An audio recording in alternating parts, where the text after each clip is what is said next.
All right, we're back with another edition of the Screen Team right here on KWOC. And for this first segment, we've got a very interesting, very peculiar, very eccentric type of movie for you. And we've got two very eccentric type of people here to review it with us. We've got Emily and Kadam. And guys, this movie is called Swiss Army Man, correct? Yes, 100%. And I got to thank you. Appreciate it. Woo. Glad that one was out of the way. I'm 1 for 1. Kadam, I'm surprised because when this came out, you were like, I remember you showed me the trailer when it came out. You're like, oh my God, man, I got to see this movie. And I was like, really? You want to see this movie? And you're like, yeah. What was it about this movie that caught you so interested? I don't know, the whole movie scene right now with the superheroes happening, and then maybe one or two horror flicks that's coming out, and the classic romantic thing. It's always nice having a completely different thing. Mm-hmm. Just a dead body washing up on shore, and he magically begins farting, and then the rest is history. I'll just say that much. Well, that's the thing. We got our two main characters. We have Paul Dano, who was like on this deserted island. And from the very beginning, we see him, and he's looked like he's had enough. He's ready to commit suicide, and like you said, he sees this body wash up on the land, and he's like, "Oh my God, this is my chance to be saved." And he finds out that the guy's dead, and like you said, there's little hints of life that happen, and one of the hints was that he starts passing gas a lot. That's not actually a hint of life. That happens to very dead people. Well, I didn't know that either. Yeah, really? it happens to dead people. How do you know? I went to EMT school. Okay, she knows. I just throw my hands up. See, that's my problem. That's why I always get into fights, because I always argue. Always. I feel you. So basically, Paul Dano figures out that for some reason, Daniel Radcliffe's body can do all these amazing things. He uses them like a motorboat, and goes from one island to another or whatever. He uses them as a water fountain to be able to survive, and we find out that he can make Daniel Radcliffe talk as well, right? Yep, later on. And so what was interesting to me about this movie was you have all these cool things that Daniel Radcliffe's body can do, but you're also experiencing life again through new eyes. Like, Daniel Radcliffe doesn't know anything. He's like, what are movies? What is this? What is that? And what is love? And Paul Dano is trying to teach it. So you're kind of getting life lessons again. And I thought that's what makes this movie kind of special. What did you guys think about it? I laughed way more than I thought I was gonna laugh, considering the plot of the whole movie. What were some of the funny scenes to you? What did you like?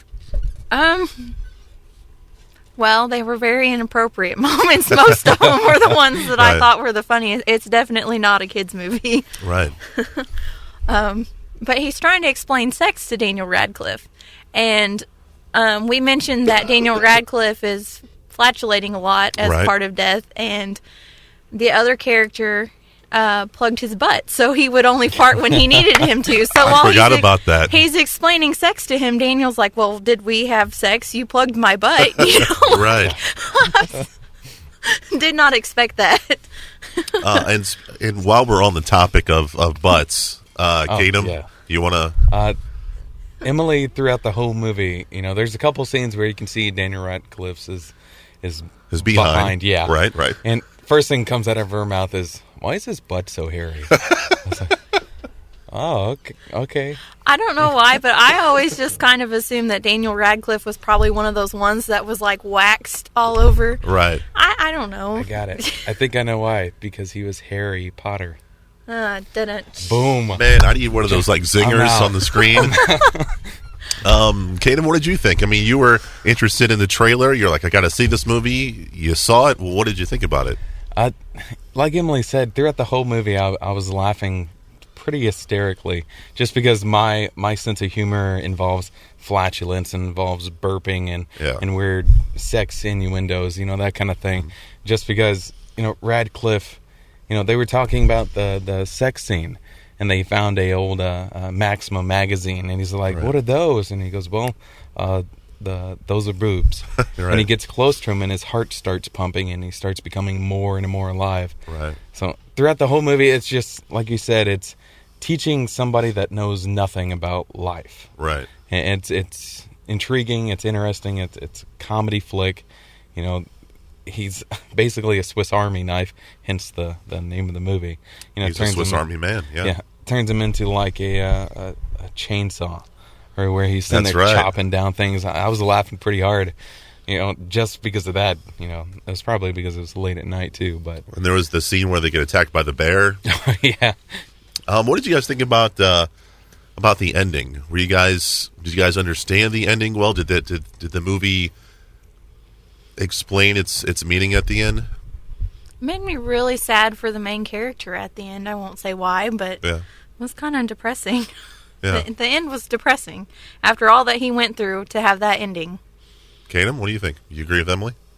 Yeah, I agree with her. I have to say something about the ending though that was very generic and plain. Okay. Daniel was, you know, he's just sitting there and his body starts shaking. He's coming back to life because, you know, if you watch the movie, you'll find out why. He's apparently back dead, but his body's starting to shake and his flatulence is building up and his heartbeat's moving a little bit. And then all of a sudden he just shoots out into the sunset, farting and just smiling, just enjoying life. I'm like, that is corny, but I love it. Yeah. You know, I really like this movie, but I want to see if you guys agree with me. I like it, but I don't know if I really want to see it again. Do you guys feel the same way, or is this a movie that you feel you guys can watch over and over again? I don't know that I would just sit down with him and watch it over and over again, but I could see sitting down, like playing cards with a group of friends or whatever, having people over and showing them, look at this film we found, you know, and making them laugh too. But I don't think I would just watch it just us again. Katem, what do you think? I'd watch it over and over, you know, and over, just because it's a different plot, it's a different twist to everything. It's not that generic kind of movie, except for the ending. But I don't know, it just kind of messed with my mind a little bit, just because I like predicting movies, and you know I like predicting movies a lot, especially the endings. But I couldn't predict that one at all. So it was special then. Yep. Very cool. The movie's called Swiss Army Man, and you can find it on DVD. Coming up, we have more reviews for you right here on KWOC.